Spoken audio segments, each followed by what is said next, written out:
Hello, people of the planet. Thank you for downloading episode 31 of We Got This with Mark and Hal. Hey, friend, you have tickets to our New York Super Week show yet? You don't? Well, do you want to miss us talking with John Hodgman, our very special guest? Do you want to miss our opening act, Carter Parton Rogers? Of course you don't. I'm going to answer for you. Just stay seated. Do you need something to drink? Are you hungry? You look a little hungry. I'm going to fix you some food. But while I'm doing that, why don't you get some tickets to our show Sunday, October 11th, 8 p.m. at Le Poisson Rouge. You can go to our Facebook page, facebook.com/We Got This Podcast, or go to NewYorkSuperWeek.com for more info and to get tickets. Also, while you're sitting down and doing things on your computer, why not go to iTunes and give us a rating and a review? It would really help us out and we'd really appreciate it. And now without any further ado, the final installment in our Dragon Conversations trilogy for 2015. It's episode 31 of We Got This. Hello, I'm Hal Lublin. And I'm Mark Gagliardi. Since the dawn of humanity, one issue has gone unsettled. With the fate of the world in the balance, we're here to settle, once and for all. Best Muppet. That's right. Don't worry, everyone. We got this. Podcasts should have a theme song. Podcasts should not have a theme song. Yes, they should. No, they shouldn't. They sound good. Yeah, but people are just going to skip past it. You know what? You're right. We got this. Hello, everybody. Hey, what's up, listeners? It's Mark and Hal with We Got This and a very special guest today. Yes, we're going to be deciding the best Muppet, which obviously is something that can be empirically decided only by us and our special guest, Mr. Kirk Thatcher, who has worked for the Henson Company and Around the Muppets for 30 years. Is that right? Yeah, next year will be, 30 years now. Walk us through a little bit of your Muppet history and your CV. Well, Muppet specifically, I met Jim in 86 after Star Trek 4, but I'd done creature puppets before that, Jedi and Gremlins and things. Can I stop you right there? Because in Star Trek 4... You can't stop me. I'm stopping you now. I'm handcuffing you. You can't see it. Ooh. In Star Trek 4, you play the punk on the bus. Stop looking at I'm me. never going to stop. I've signed I had surgery, so I won't blink while I'm looking at you. Exactly. Listeners, Hal has not broken eye contact. Crazy. I'm really uncomfortable. In the room. You were the punk on the bus that got the nerve pinch from Spock. Yes. Yeah, I puppeteered my own head. Which is fantastic, playing that. And you wrote the song that I wrote is playing. and sang the song, yeah. That is incrable. Like I should have my own convention, really. It's the most iconic. The punk on bus. KirkCon. It's one of the most iconic moments from the Star Trek films. It is. I'll say that's the only thing I remember from 4 because I saw them. Whales, and it's punks, the one about the whales, right? Yeah. And the punk on the bus. Yeah, it's. I've never actually done a con as about that character. I do sign pictures, but I've always said if I win the Pulitzer Prize, what will be in my tombstone will be punk on bus Star Trek 4. Yeah, it doesn't matter. With a mohawk on the actual. Yeah. I know what Bob Denver felt like. Gilligan, punk on bus. That's why I changed my hair. That's why I have a goatee and long hair because I was sick of people saying punk on bus. Kidding. So you were normally just the mohawk guy. I was normally orange mohawk guy. I was like orange mohawk guy. I was in a movie. Yeah. But sorry, you were talking about your. I met Jim Henson after that, and we started working together. I met him sort of as a designer idea guy, which Jim was one of the few people probably after 1950 who hired idea guys, because he was just super creative and liked to be surrounded by creative people, and I knew some. And so I actually met him and pitched a bunch of ideas and drawings and whatever. And we just hit it off, and he was such an amazingly he had no ego. I mean, every artist has an ego, but we started with, I was showing all this stuff, and he said, well, what'd you think of Dark Crystal and Labyrinth? And guys who'd worked on Jedi had worked on Dark Crystal. Mm-hmm. And I was like, well, the creatures are really cool, but I thought the story was hard to follow. And he's like, yeah, that's why we did Labyrinth. It was more relatable with the kids. Right. And he was literally asking my opinion, not, so what'd you think of me? Aren't I awesome? It was more like, what'd you think? And I answered him as honestly as I could. And only as an adult was I realizing that's amazing. Yeah. That's like the president going, so Skippy, what do you think of my Middle East plan? Well, Mr. President, I think that, and listening Why does the president have an advisor named Skippy? Yeah, exactly. First of all. Well, that's what I was too dumb and young to even realize how gracious he was. I mean, I knew he was, but, later you're kind of like, wow. I mean, he was listening to a 25-year-old and, maybe he thought it was full of full of schnitzel. Schnitzel is what I said. Yes.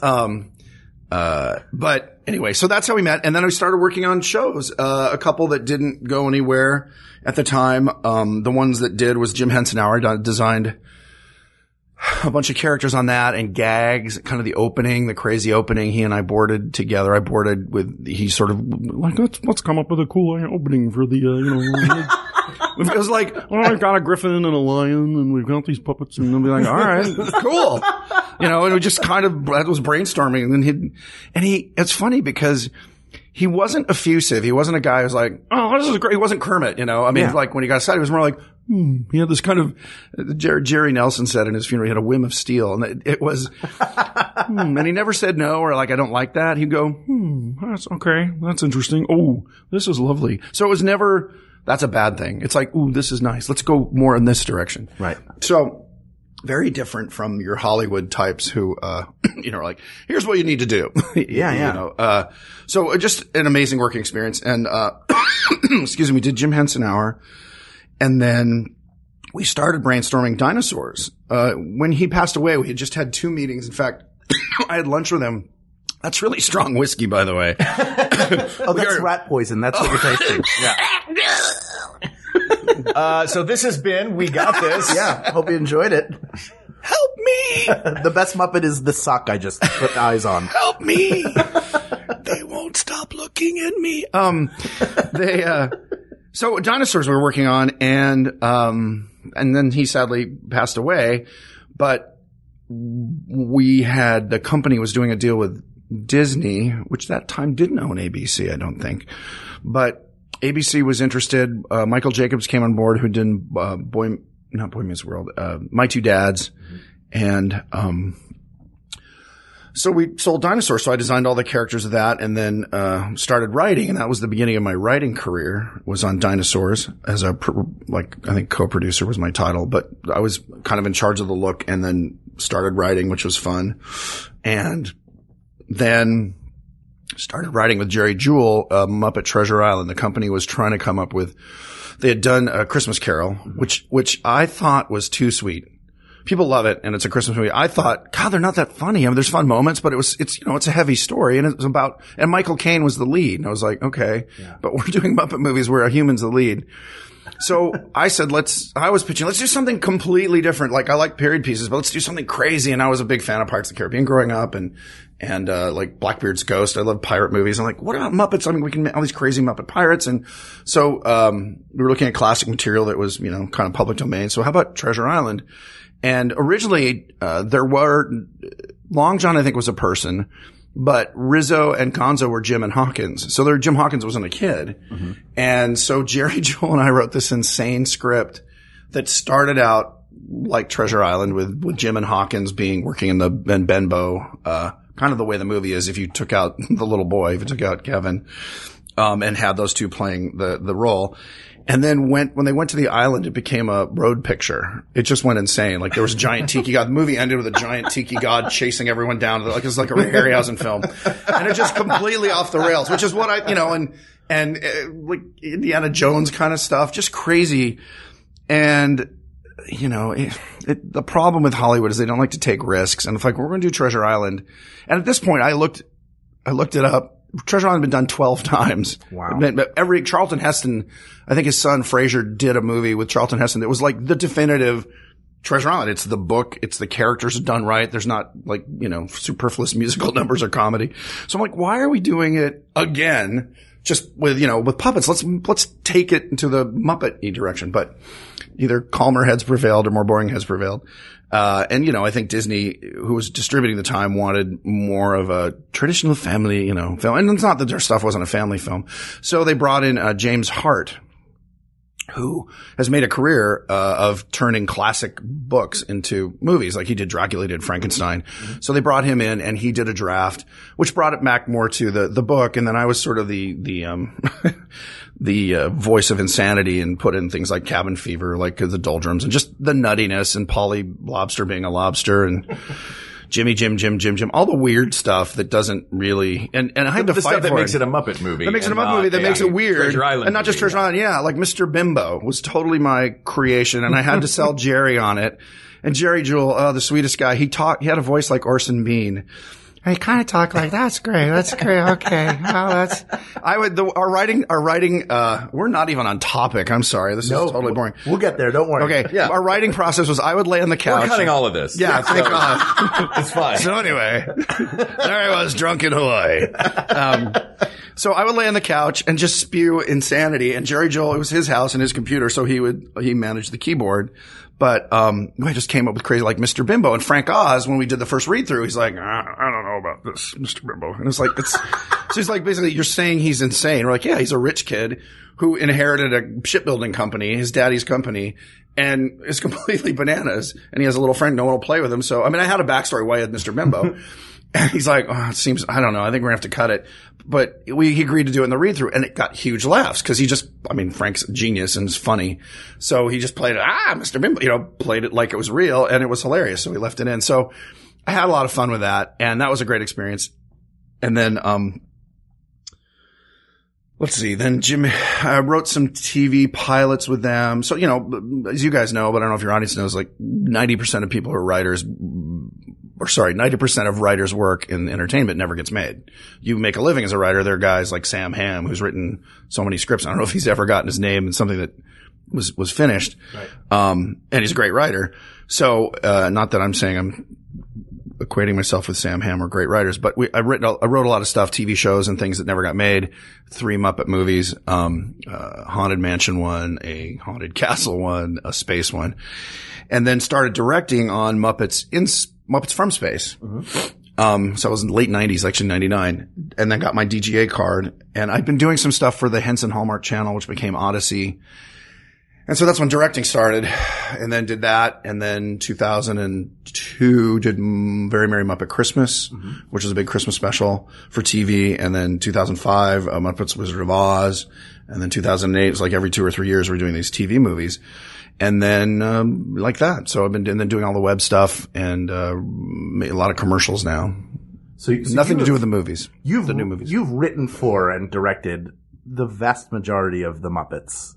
Well, if you look at the right chunk of time, yeah. Yeah. Just right. It's different slices of time in the as from about 1990 to 2010, yeah. And then, other people have been coming in. If you look at the right time, that's 20 years. Well, I mean, I did have a small window for 20 years. Well, but the company, my joke is I've been in the company 30 years, so I'm called the new guy. Although now it's changed. Now that's the Henson company. That when Disney bought, a lot of people don't even know this, that Disney bought the Muppet franchise in 2004, I think. Mm-hmm. And so now the Muppets are Disney and Henson is Henson. And so the Henson, like Dark Crystal and all that is Henson, and the Muppets, that's the new show coming out, has nothing to the Henson family. Doesn't have anything to do with it. So I got 2 companies that I work with now as a freelancer. Interesting. So then, obviously you're very well qualified to discuss this with us. What? Wait, what is this? We're doing best religion. Awesome. Yeah. Okay. So Zoroastrianism, one of the oldest religions on the planet. Always trying to sneak it in there. What? So let's establish some ground rules. Okay. Mark and I talked about this a little bit. We're going to include the Sesame, anything created by the Henson Company. Okay. So great. So that would include, but not Walter. But not Walter. Yeah, not Walter. Walter, you're gone. Yeah, Walter's out. He was created by other people. Jason Segel. So, lovely guy, but not. And then the movie could. Let's not even get into that movie. Walter, you're out. Wow. Sorry, but we could include who was the villain? Constantine. Constantine was basically the classic evil. Okay. So up through Constantine, but not Walter. But that I don't know why we're talking about characters. We're talking about Muppets that are clearly not going to win. But we're including Yoda would be included. Oh wow, Yoda. Okay, because he's technically not a Muppet. He's a Henson. Actually, he's not even a Henson puppet. He's built by the Star Wars crew. He's just puppeteered by Frank Oz. Okay, because I thought Henson. No, Henson the Creature Shop didn't. On that. He consulted on it, but it was built by Stuart Freeborn, and like Wendy Froud sculpted him, and it was that's technically. The Creature Shop didn't exist then. I think they were just starting on Dark Crystal because that was the late 70s.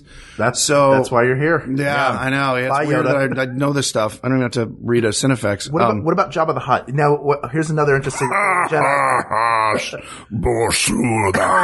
You were originally the Rancor was not motion capture. Yeah. It was a suit, and it was supposed to For those who don't know what the Rancor is. The Rancor pit monster from Jedi was the big beastie that Luke was thrown down into the pit to be eaten by. Yeah. Originally, George wanted to do that as a guy in a suit. And I remember I was in the screening room and with Dennis Murin and Phil Tippett and some of the other crew, and they're kind of like, wait, what? And he was like, because we were going to do it stop motion. That was Phil's strength. And he had done the Tauntauns in Empire and the chess set in Star Wars. And I think that was it he did a couple flying creatures in Dagobah, but stop motion was his wheelhouse. And George was like, no, I want you to do it as a guy in a suit. And we thought, well, that's why? I mean, he said, and George, this is like George being coy. He's like, well, you can do it better than those Japanese guys in those Godzilla movies. Like, show them what we can do now with the technology and everything. We're sort of like, but so he wanted an integral character in the Return of the Jedi just to be a middle finger to Japan. I cannot speak for George Lucas, but that was the impression. He's like, show them how it's done. Come on. And he was like a challenge to Phil and the creature crew. I'm like, come on, you guys. And so we tried it, and this suit was originally built, it was ridiculous, because it was not designed to be a guy in a suit. So it had this giant head, these stumpy legs, these long arms. Yeah. So we built it around a stuntman who was about 5'8", and the head alone probably weighed like 40 pounds. Because a big fiberglass thing with mechanical jaw and eyes. And we put it on him. So it took like 2 or 3 weeks to build it. And so I think this was, I'm trying to remember the timeline. I think we had done production, they'd shot a lot of the live action. So we built the suit, and the stunt guy, and he literally just fell forward. He couldn't stand up, and it was so heavy. So they said, well, my joke is, who's stupid enough to try this? I'll do it. I want to be the Rancor. So, and I think secretly Phil wanted it to tank. So he's like, yeah, you should be the Rancor. You'll do a good job. So I put on the Rancor suit, and I could move around in it because whatever, the weight distribution was better, but it was a nightmare. You're completely blind. This is 80s technology. So I had a 12 to 15 pound Sony monitor strapped to my chest. Oh. So you could see what you're doing because you're completely blind. The head it was like putting your head in a small refrigerator. And you're right. I do that in the summertime when it's really hot. Exactly. But this is the reverse. It was really warm and humid in there. Oh. Yeah. Your right hand worked the head and the jaw. Your left hand, sort of like the reverse of Big Bird, worked the left arm with arm extensions, and then the right arm was like a rod puppet arm with a big rod out the back where they would move the fingers. So it was very, very awkward. And then to look giant, they put him in this set with stalactites, made out of foam and plaster. But you had to hunch over to come through. So we started filming, and I'm like breaking stalactites, just turning because you can't see. There's cables coming out the back. It was just crazy. And I think we shot for 2 days, high speed tests. So, we built the set and we tried it. I remember one of my jobs was building the little pig guard that he was supposed to eat. We made him out of gelatin so you could tear the head off. And then, so after all this, it was like, yeah, no, you're right. It doesn't look very good. So the amazing thing is the Rancor in the movie that looks ginormous is the size of Kermit the Frog. He's a hand puppet. Wow. He's a high speed hand puppet, rod puppet. So, and that was amazing. That it works so well. I mean, it really is like a Ray Harryhausen thing. It's just tiny and it looks enormous. Just to take us deeper into that rabbit hole for a second, you mentioned the reverse of Big Bird. Deeper. Yes. Deeper into the hole we go. Yes, marvelous. In puppeteering, there's a hand and rod puppet. Orson Welles. Like a hand and rod puppet would be Kermit, where there's a hand, the right hand is up inside and the left hand is working 2 rods to manipulate the arms. Right. And a Kardashian is also a rod puppet, yeah. Then a puppet like Cookie Monster or Oscar the Grouch, the left hand works the head and mouth. Mm-hmm. The right hand is through the right arm, and then you have somebody who comes in and does what's called left arming. Is that correct? Right-handing. They do right-handing. Right-handing. Because their puppeteer uses the right hand to do the mouth. Right. They're all trained it's like playing the guitar. There are some puppeteers who are lefties, but they all have to work right-handed because that's kind of how everything's built. Mm-hmm. So the right hand works the mouth. Yeah. The left hand works if it's like, it's Kermit that works the rods. If it's like Swedish Chef or somebody works the left hand, Oscar or Big Bird. But sometimes, like Swedish Chef, very often you'll have, because it's so precise. Yes, and dexterous. You have to be able to do things. So two guys doing it, it's just cluster foo. So you have one guy doing the head and the other guy doing the hands, which is sort of funny. Just to watch it, because they're almost like bobsled team. Like one guy's, nose is in the other guy's neck. Yeah. So why would the one hand, why would it not always be one's controlling the mouth and one's controlling both hands? Because a lot of times you don't need both hands. Like Fozzie Bear when he's doing his stand up, he doesn't need both hands to wave around.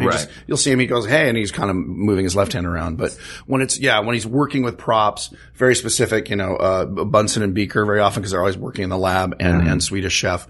Typically, when they're doing things like pouring, beakers or pulling things apart or whatever they're doing, it's one guy doing the hands and one guy doing the head. So I had a teacher, Michael Earl, who worked on Sesame Street in the late 70s, early 80s. Oh, wow. And he got to right arm for Frank Oz. I think, I forget what character it was. I think it was Cookie Monster. Your job as the right arm is to do very little. You stay probably close to the body, and you maybe mirror gestures if somebody's gesticulating.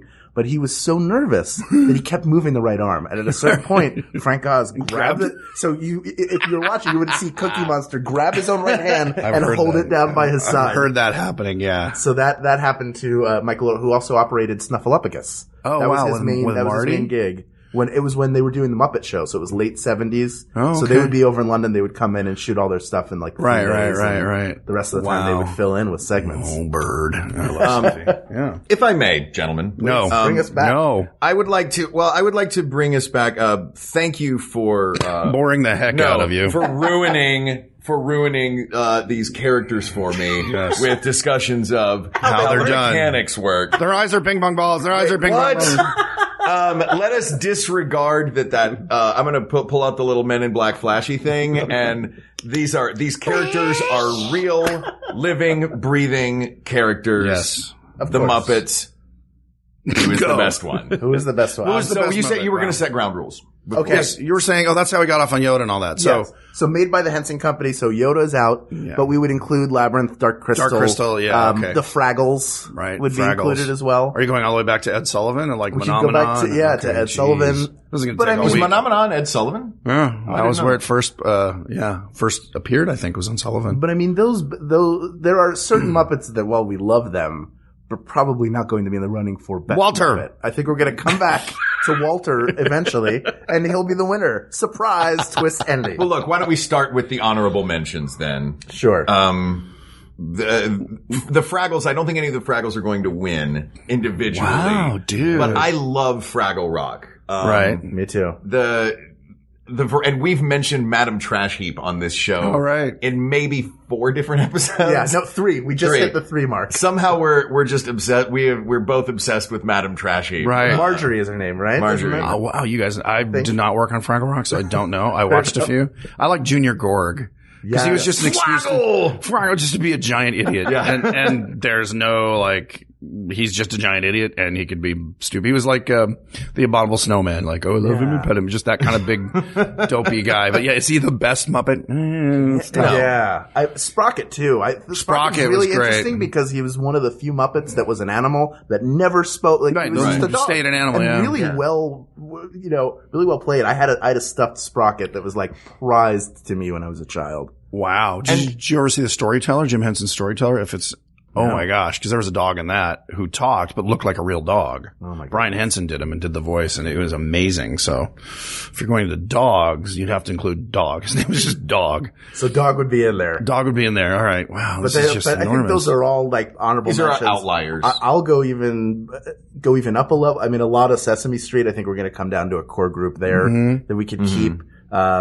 I would actually, I'll accelerate the eliminations, and I would say I love Dr. Teeth and the Electric Mayhem, but wait a minute, I wouldn't put any of them individually up. Really? I think you wouldn't put Animal up. I like Animal a lot. Yeah, he's definitely the breakout star of that band. Right. Which is rare for a band for the drummer to be the breakout star. I love Zoot though. He was my favorite. I thought he was the coolest. Yeah. Zoot, I think in the entire history of Zoot has said 9 lines of dialogue. Yeah. Usually they're one word. But he had that, hey everybody, I love that. No, that's... Or am I thinking of... Floyd R. Pepper? I'm thinking of Floyd. Hey everybody. Zoot's the blue guy who literally says nothing. Oh, that's right. Floyd's guitar. Floyd is speaks speaks, but yeah, I he's feel like Zoot sounds very similar. he does. No, he's you want me just to play like, some hey. Charlie Parker. Yeah. Like, yeah. Yeah, he's similar. He's got that kind of jazz hipster And I do voice. I do like a Muppet that knows and enjoys Charlie Parker. Yes. Yeah, we just found out in the Christmas special that Zoot was Jewish. Really? Yeah, we never did. He walks in the why I Christmas was party drawn to him. and he goes, "Shalom." And Dave Goles, who does Zoot, just ad-libbed it, and it was hilarious, so we kept it in. And Oh, that is I think great. it's in the movie. I don't And know. it just became canon now. It just became canon. Yeah, Zoot's Jewish. Oh, that's great. You know, quietly Jewish, but But I mean, you want to keep? Should we keep Animal for later? I think so. He's got to be in Animal's there. gotta be in the mix. But we love the band. I love them. Love the band. Animal is responsible for, and I know with this wasn't one of your projects, of the Muppets, but I'm not still offended. going to talk about it. I hope you're not offended. I'm leaving the room. I love you. Oh, he's gone. Oh, God. Did you hear that, everybody? He left. An eagle picked him up and carried him away. Oh, it's gone. Animal has a drum. This is going to sound silly. A drum fill in the Jason Segel Muppet movie. Okay. A drum. He has a drum fill in that movie that gave me chills. When the band kicks in and he's allowed to finally drum again while they're playing Rainbow Connection. Oh, right. And it's right. going into the chorus and there's been no drums the whole song Right. and Animal just blah, blah, blah, blah, blah, blah. Right. Oh yeah. That is, that moment alone puts you get Animal. goosebumps, don't you? I did. I could see the hair. Yeah. Well, and there's also the moment in the Muppet movie where he's enlarged and scares all Yeah, his the actors. giant. The Muppets wouldn't exist without Animal's contribution in that Fair movie. enough. It's true. Fair He killed or stomped Doc Hopper. Or, Yes. He didn't kill Well, no, I mean, he He stopped. scared him off, He yeah. stopped him from. Stopped Doc Hopper. He killed. In my version, he killed and ate him. Tore his head off and ate him. They was cut made of that out. gelatin, the version of Doc Exactly, Hopper. so exactly. And it was a man in a easily. suit. And he'd already shrunk back down, which is really weird. He just ate him It was over the just course funny. of 5 It was months. just funny. It was like, Shaun of the Dead funny, but it was funny. Yeah, it worked. Is there anybody you guys think would... Well, I want to go the other direction, like Okay. Kermit. Because, I mean, everyone's going to say Kermit. Of course. Best Muppet ever. He was in Sesame Street. He was in the Muppet Show. He was in everything they've ever Mike Douglas? done. No, not yeah, Mike I mean, and Douglas, he's yeah. also the longest. There's also Rolf the dog. So those two, I think, everyone's going to be like, oh, it's Kermit or Rolf. So I don't know. Like, Interesting, Kermit or Rolf. I mean, I knew Rolf was older. You wouldn't put Piggy up there at the top? Boy, that's tough. That's the duo that I hear. I hear Kermit and Piggy, yeah. Piggy. Well, they're the who would they be? They're the Superman and Wonder Woman of Right. the Muppet canon, Muppet universe. It's tough. Like best Muppet. I think Piggy's become kind of one note. I mean, this is my personal opinion, but how many hi-yahs and vanity jokes? I mean, she's funny as heck. Like comedy, you can be one note and that can be the thing. Kermit's just such a team player. He's just can go anywhere. He can be silly. He can be serious and charming. So I'm just going to stop it all right now and say Kermit the Frog. Thank you. Good night. Mic drop. Oh, no, he's gone. He came back. That eagle again. Darn it. How did he do it? Okay. So see, I just killed your whole show. Here's my only beef with Kermit the Frog. Ooh, a beef? Yeah. I feel like Kermit the Throwing Frog is frequently a defeatist. Mm-hmm. And it takes the other guys on the team to rally Kermit back. That's been only recently because that's the big dramatic point. Kermit's giving up. Yeah. Yeah, I mean, that was the plot of Muppet, the first Muppet movie I directed, Muppet's Very Merry Muppet Christmas. Kermit essentially passively commits suicide by allowing himself to freeze on a park bench. And he gives up. That's the movie. I mean, whether you like it or not. You pitch that? I didn't. I'm going to have Kermit commit Well, I had to fight. I said, because they're like, well, and I said, well, no, he doesn't actively do it. He sits on a park bench in the freezing cold. It could just be he was despondent and frozen to death. Cause it wasn't like, he took a rope or anything. I said, but if you want drama, I don't do things by shades of gray. It's like, you want depressing movie or you want drama, Kermit's going to allow himself to freeze to death. But in the end, he always does rally the troops. But that's what I mean. But in the end, yeah, he has to come around to bring everyone out. I mean, that's the plot of the Jason Segel movie. Right. I mean, But it's sort of. It does take help. I mean, even in Muppet movie, I think he has some moments where he's a little bit down. And that's where I think, why I would throw Fozzie Bear in, who I think is the heart of the Muppets. Mm-hmm. He's the one who, like, if he's sad or hurt, something terrible has happened. And he has eternal optimism. Yeah, I mean, he's the worst comedian on the planet. He doesn't give up. Will never stop. Like, And you're right. That is kind of the core of the Muppets ethos is like, we don't care how stupid and goofy. We're friends. We stick together and we just going to keep trying until we make it. Gosh darn it. Oh my God. Oh my God. An eagle just ate Hal. Oh no. Picking out his liver. It's a Greek thing, you guys. I'm back. Oh my God. That was amazing. You haven't been using your liver anyway. You don't drink. No, that's right. It's completely useless. What's in that bottle? Oh, it's that absinthe cough syrup. Absinthe has alcohol in it, Hal. Oh, darn it. Let's take a little departure for a moment and go to Sesame Street. Okay. Let's talk. Can you tell me how to get there?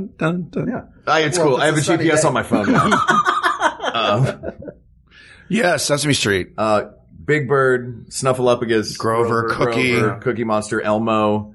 Elmo took over the franchise in the 90s. Which was weird. Well, because he's kids. Kids loved Elmo. He's wonderful. But it became the Elmo show. Yeah. For a long time. And, but I don't think anyone was going to the bank going, oh no, more Elmo toys have been sold. But yeah, it became the Elmo show. They actually started doing Elmo's World and stuff within that. Just because he was so successful. Yeah. Yeah. Oscar the Grouch was always one of my favorites. Everyone loves Oscar. Everybody loves Oscar the Grouch. Is there anybody? Big Bird obviously would make it out of it. If we were doing a Final Four of Muppets, I feel like Big Bird would be the one who would advance. Yeah. Over out Cookie of Sesame, Monster? Over Cookie and Oscar. Cookie's great. Here's Elmo. And Grover. There's so many great ones. Count Von Count, who has the best Twitter account of any of the Muppets. Oh, really? It is him. It's since I think 2010. He's been counting up from 1, and right now it's not every day. Some days it's multiple, but he's up in like the 490s right now, and it'll just be like. Today's is like 472, and then the next day will be 473. Does he tweet in that accent? Yes. It says, awesome. I wonder what will come next. That's awesome. How do you spell? A-H. Yeah. Come on. Yeah, that's it. That's exactly how he spells it. Well, I didn't know if there was a way to spell a glottal stop. Yeah. Probably in European. In German, there is. You should put a couple like of an dots umlaut or something. Yeah. They have a way to do everything. A Schnelden, I think it's known as. They put the Schnelden over the A, or if not, I just made that up. You know what? This our next guest next week we have Schnelden A. Schnelden. Yes, good to be here. Welcome. Hello. Pigs in Space. Oh my goodness. You were doing a Julia Strangeport kind of thing there. That's right. That's awesome. What is the what is his name? The Link Hogthrob? Link Heartthrob? Hogthrob. Oh, someone kind of talks like this. Boy, is that, I forgot how much fun that was. Pigs in Space. He was such a big, he was like David Hasselhoff before there was actually David Hasselhoff. Yes. David Hasselhoff modeled his career. It's true. On Hogthrob. Sidebar. David Hasselhoff came to the screening of, I think it was Muppets Wizard of Oz, and sat 2 people next to me. He didn't know who I was. It was at the Tribeca Film Festival. Mm-hmm. He laughed like a mental patient on uppers. He had so much fun. And not like, he was like, and I thought he's either really high or he's an easy, good, and I talked to him afterwards. I'm like, I'm the director of this movie. I want you to come to every screening I ever do because I've never seen anyone enjoy a film more. It's like, oh, it's great. And he was just such an enthusiastic guy. So whatever you say about his acting skills he's an awesome person. Yeah. It's a good laugher. It's surprising when you find out that everyone is a Muppet fan. Yes, which is always great for guest stars because we'll get people that you would think, well, it's a Sesame Street. Oh yeah. Getting like, Michael Stipe and Ricky Gervais. I mean, Ricky Gervais just could not have more fun with the Muppets. The reason he did the last movie, he'd done Sesame and he just had so much fun with Elmo. Yeah. When you're directing, who do you direct?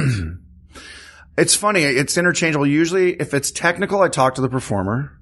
If it's a character moment, sometimes I'll talk to the character. It depends on the scene. If it's a big action thing, I'll just say, hey, run through faster, banana around that thing because the camera loses you. But it's like, if you just talk to them and they sort of respond. Mm-hmm. Like, say, hey, Kermit, or sometimes I will. Like if we're rolling and you're just like, hey, Kermit, be more excited. Okay. And it's weird. And people who are visiting like lose their minds. Yeah. They're like, oh my God, he's good. It's like, they understand that like it's real. On the monitor, there's the Muppets living in the world. You just don't look down or you don't look at the set. Yeah. So we do both. And it's fun because then you banter with them I mean, there's a lot of sassy talk in between takes, or like when you're rolling and somebody screws up a line, there's a lot of, blue language. Oh, things get blue in the Muppet Well, and world. it's funny. So then you're just talking back to them like, and you start riffing with the Muppet, not with the performer. And I think it helps everybody. It keeps them in character, but it also maintains the illusion. There's like an energy. I don't know. It's like a play. There's an energy on set created by the performance and the tone, the lighting. And the same thing with the Muppets or any comedy, I would assume, that you get that energy going, and it's easier for them to stay in character than to break character, especially if you're not cutting it or just kind of redo it or pick up that moment. Yeah. So yeah, talk to both of them depending on the tone of the moment, and also, yeah, if it's really technical, I'll say, hey, I see your head. Steve does a great thing, and maybe he picked it up from Jim and Frank back in the day, but Steve has, blonde, fluffy hair. So Kermit's always like, oh, look, there's my dog. Starts basically patting himself on the top of the head, but on camera, it looks like Kermit's being followed around like a tribble, like this big blonde tribble. But that's the magic of that's why, the Broadway show Avenue Q works. We're so trained to think of the Muppets as living beings. That you can go see a Broadway show where the puppet operators are right in sight. They have to walk around with these puppets. If you've never seen Avenue Q and it comes on tour, you get to see video of it. It's amazing. And the whole time you're just concentrating on the puppet, and it's 100% real. You're brought into that world. Yeah. So, I can imagine taking a class and learning how to do it was like. Yeah. Well, it's like ventriloquist. You look at the dummy talks, and the great story was when Jim was doing Carson as Kermit the Frog. And I don't know if it was early when but Jim would sit there with Kermit kind of, next to him. He wasn't hiding it wasn't when Kermit was hosting. It was just Jim, and Kermit was laughing, Jim would say, and they talked to Kermit. And so they went to commercial, and the sound guy, or Freddie Cordova, the producer, comes up and goes, Jim, when you do Kermit, do you drop your voice? I was like, your voice get quieter? I'm like, Jim's no, I'm not a ventriloquist. It's my same voice. Like, well, when you're doing Kermit, it's dropping. The level is dropping. Jim's like, I'm literally this is me, and then when Kermit talks, I'm not doing anything. And so they started back up, and he was watching the boom guy was miking Kermit. Oh, wow. And so they were really directional back then. And so he was going to Jim and going to Kermit. I love that story. That's incredible. Before lav mics. Yeah. So the guy was so caught up on go to Kermit. And the other thing cameramen do all the time is you give an actor an eyeline. So for people who aren't involved in the business we call show, you'll very often, an actor is looking at supposedly another person or Superman or a planet blowing up, and there's nothing there. They're looking at a blue screen or a wall or just the camera crew. Yeah. So they'll say, we'll give you an eyeline. So look here, and they'll either put a piece of tape or something. A tennis ball, yeah, or just look here on the camera. But puppets don't look through their eyes. So a first time camera crew, the first week, will always go, well, here, your eyeline's over here, and be like waving their hand or putting a piece of tape. We'll just see what that red ball is. Just look over there. And they're like, I can't, you have to put it on my monitor, because you just get so caught up in the reality of them. And we were talking about Uncanny Valley too. And this kind of goes back to Best Muppet. Mm-hmm. I find that the most stylized are the most attractive or enigmatic are the ones that suck you in the most, because, well, A, the puppeteers are so good, but B, your mind fills in the blanks. Yeah. It's like Harrison Ford School of Acting. The less you do, the more the audience gets sucked in to go.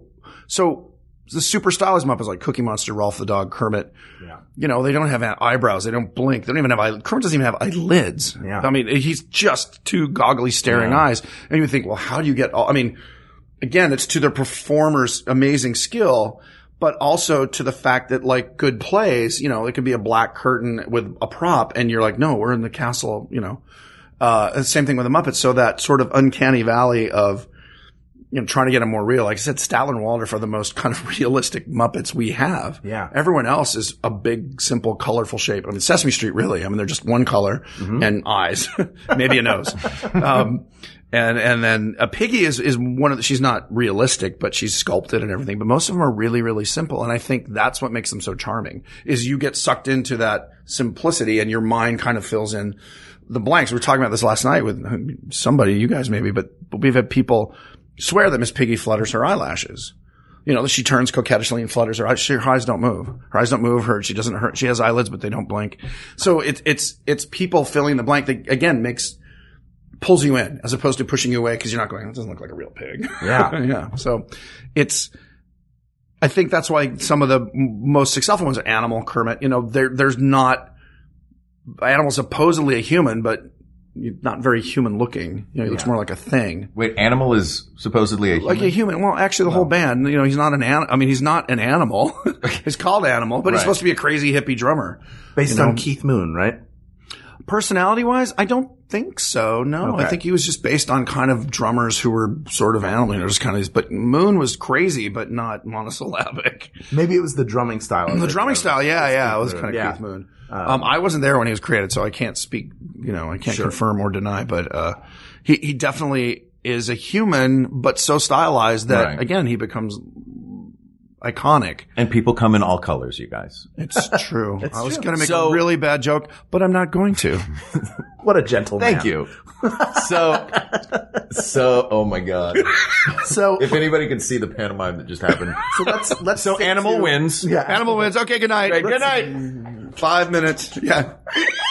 And we flew off an eagle. All right, let's get back to Bikini girls. You're doing a great job of Ruining your show. of ruining the characters that I love that I think Yes. are real characters. So thanks again. It looks like we need to pull one from Sesame Street, put him in the top 5 For the lightning round? For the light. Well, we gotta. Well, I mean, just to for the sake of. All right. I'll tell you what. Let's each nominate 3. Okay. We'll each nominate 3 Because and then I we'll feel narrow like I them kind of down. want to get the best Muppet part out of the way. So many great and just Muppets. ask Talking you about more Muppets. stories. I know. All right. All right. Okay, the best Muppet is definitively Uncle Deadly. Thank you. Uncle Deadly. There it is. Or Big Mean Carl. Who is Big Mean? Oh my God, Big Mean Carl came, I think, from Muppet Tonight. He's hilarious. Everyone right now, go onto the YouTube and watch Muppets Stand By Me, and you'll see who Big Mean Carl is. He's this giant puppet, and he talks like this, and he's got goggly eyes and horns, and he's just really stupid and friendly, and he eats everybody. Hi, I'm Carl, and he just eats. So, and the funny ones are the bunnies. We have these little bunnies, just cute little pop-eyed bunnies, that just super fluffy and cute, and just him eating bunnies. It's the funniest. All day long, you just want to watch him.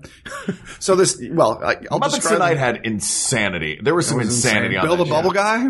Hi, I'm Bill. Bubbles come out of my head. That was his bit. That was his whole bit. And then he goes, Bubbles shoot out of his and then the little thing would pop up in like 4 or 5 bubbles. He goes, my favorite was Dave just ad-libbed this. He goes, oh, a deuce. Just 2 big bubbles come out. And it was just so perfect in the moment and not written. You want to go, oh yeah, we wrote that. But Dave because you didn't know. It was just a simple bubble blower gag. So whatever you get, sometimes you get a stream of little ones. And so he would always react in the moment to what his bubble. Yeah, we had fun with that show. Mr. Poodle Pants. Mr. Poodle Pants. The best Muppet, Mr. The best Muppet. That's one of my 3. I'm going to pick really You're gonna go esoteric with ones. some- that's I'm going to fine. go All right. Uncle Deadly, Big Mean Carl, Mr. Poodle Pants. Okay, Mark. Well, since we need some more traditional ones in this mix, I am going to go. I will say Kermit the Frog. Ugh, easy. I know. Oh, I'll find one crazy one to throw in at the end. I will say Kermit the Frog. I will say Fozzie Bear. And Traditionalist. look, man, I love these guys. And I do Walter. No, I know. No! Kirk leapt out the window. Oh God, and we. It's okay. thank God, the eagle was there. The eagle's there. Home, Leonidas. And I feel like I want to just pick an obscure one. Not even obscure, but it's gonna not be But him. Sesame, or you were talking about a Sesame character. Sweetums. I love Sweetums so much. Wow, I love that was Sweetums. what I was thinking of. Sweetums also. is. I want to go to Hollywood. Sweetums is Jack not named, Jack Jobs. Okay, I'll take Gonzo, who I love. You guys are going for the obvious choice. But these are like, if we don't touch upon these, people are going to go crazy.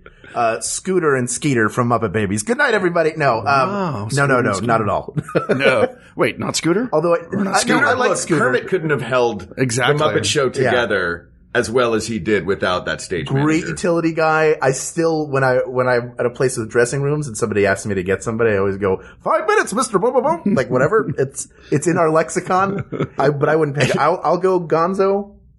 And you always say Mr. Bubba Bub, which is confusing. Mr. Bubba Bub, who you don't remember Mr. Bubba Bub? Is he related to Mr. Bimbo? Yes. Distant cousin. I'll go Big Bird. No. Yeah, once you go Big Bird, you never go.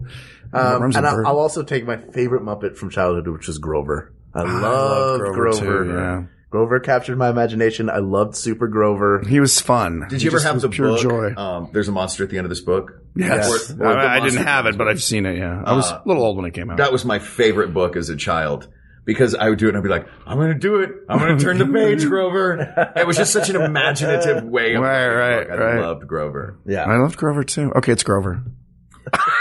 Sorry, did I jump the gun again? A little. Wait, where in the script are we? Are we on page 12? We're on page 12. Yeah, but the bottom of page 12. Page 12 of 11. Go ahead, check it and see what it says. Oh, I'm sorry. I skipped a line.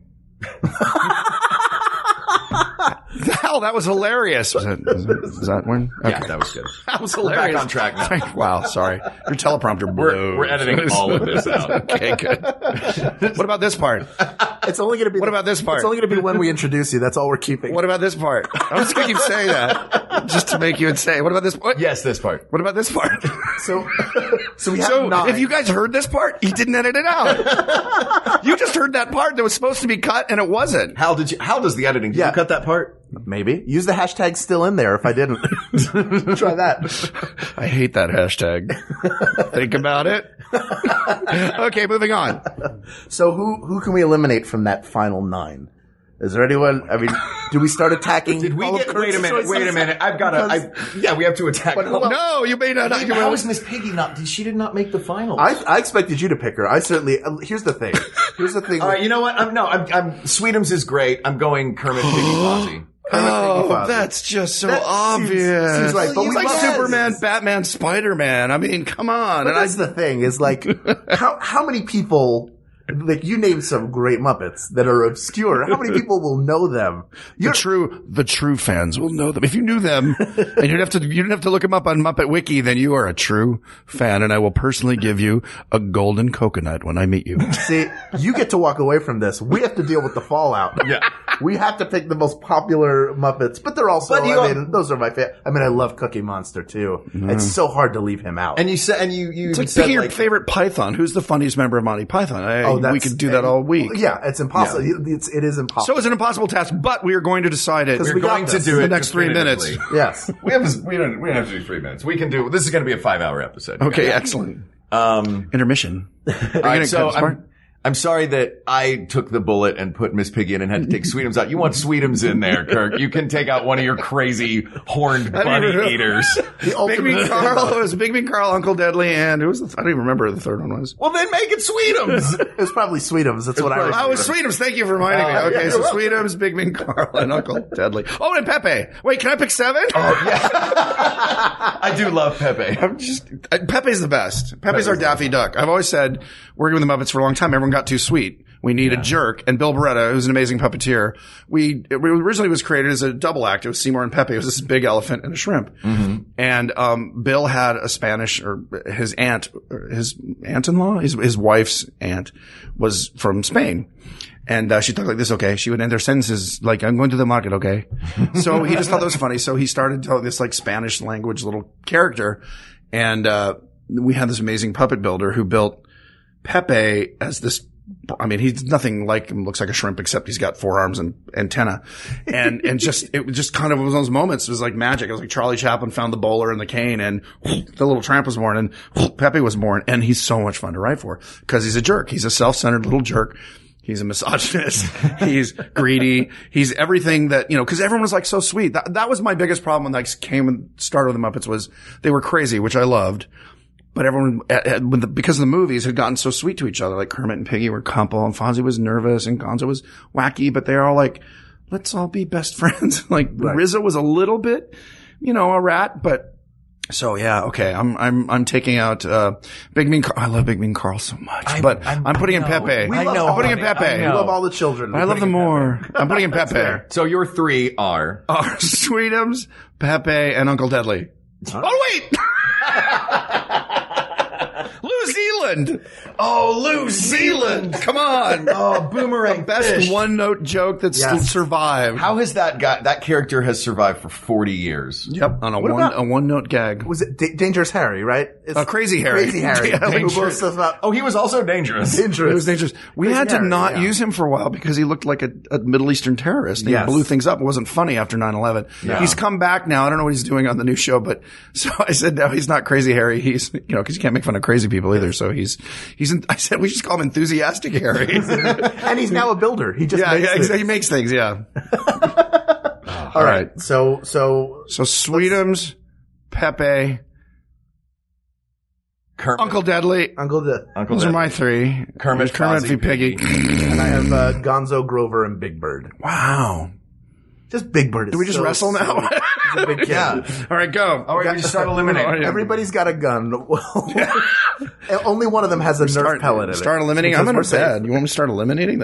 Oh, you meant the Muppets. Sorry. Yeah, it's fine. They're white sheets. I made a poo joke for the children at home. Not the first. No. Wow. Not the last.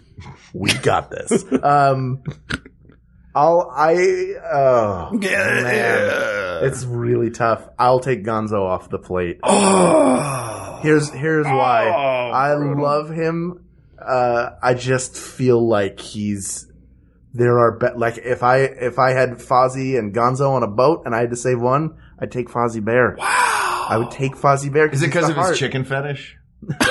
There's something weird about I have a great Gonzo chicken story. Oh, go ahead. Talking. Okay, so the puppeteers, these characters live in their heads as real characters. It's not just I go to work and put Gonzo on. So, talking to Dave Goles, who's amazing and funny and odd. That's why he does Gonzo and Bunsen. I said, so someone was talking about Camilla and like, where's the Camilla puppet? And Dave's like, oh, it doesn't matter. Just take any one of the chickens. We're like, what? He goes, oh, didn't you know to Gonzo, any chicken who's around is Camilla. That just means that's his girl. Whoa. Yes. To him, they're all, blew my isn't that mind. amazing? But it's so great because he's so weird and it's like the most I don't know if it's misogynogenous. To him, it's like, well, every chicken's like, I don't love the girl I love the girl I'm with. And that's Camilla. He just names that chicken Camilla. And when he told me that exactly, I was like, mind blown. And I laughed for like half an hour at how sick and weird and totally perfect for Gonzo it was. So literally, he could go into a farm, or whatever chicken comes up to him and like, he pets and he's like, oh, you're Camilla. Wow. What? You're like, no, what? I love that. That is incredible. That just dropped some knowledge on y'all. I don't feel so bad about getting rid of him now. Well, he's my Gonzo. You know what? Love the one you're with. Just like Steven Stills tells you. Exactly. Or the chicken you're with. Or the chicken, yeah. If you swing Love that the chick you're with. Exactly. Gonzo's a bit of a cad, I guess. Yeah. So we're going by moral values. We're going by moral values. Wow. Well, then Pepe's out immediately. Pepe has no morals. Yeah, I mean, what's the question? Is it the most representative of... It's your show. It's the most fun. No, that's the best one. Who's the best? I know the best. Muppets. Who is Muppets? Who embodies the Muppets? Muppets? Oh, come on. We all know the answer to that. It's Floyd. We're back to Floyd. It's Janice. It's Animal. Janice is also great. Did she play anything? Was she playing a tambourine? Did she play an instrument? She plays bass. She plays bass. Yeah, or rhythm guitar. That was really sexist bass. of me. I apologize. Yeah, she was the bass Really? player. Yeah. Jeez. I know. Wow. Does she just hit the tambourine? She can play tambourine if she needs to. She just has the vibe Jerk. of a groupie. So is the real answer the Muppets from Saturday Night Live from the first season? Of Scred! Saturday Night Live? Yeah. I love Scred. There's too many lovable Muppets. This is impossible task. I declare the show impossible. I feel like it's Sophie's choice right now that I've got Kermit, Piggy, Fozzie. Kermit, Piggy, Fozzie. I have to get rid of one of them. Come on. 3, 2, 1. Who is it going to be? I know you have to find criteria the best. Yeah. Very best. Well, okay. Embodies the Muppets is Kermit. He's the logo. Yeah. If there's the Muppets, it's Kermit's head. Yeah. Like, come on, nobody's surprised. Nobody's getting surprised we decided we spent an hour and a half and decided that Kermit was the best Muppet. Right. See, that's but why it's not about the destination, it's about the journey. And on our journey, we learned several weird, terrifying things about both you and Gonzo. Yeah. And you've been picked up by an eagle several times. And you're still alive. Not a claw mark on you. I made a deal with a gentleman. No, not the devil, you guys. What? That's bizarre. He was a gentleman. He wore a top hat, and he said, I shall make a deal with you. Hi, Jim Sternson. I want you to sign this. Take this magic pill. You will never die. You'll talk like George Takei.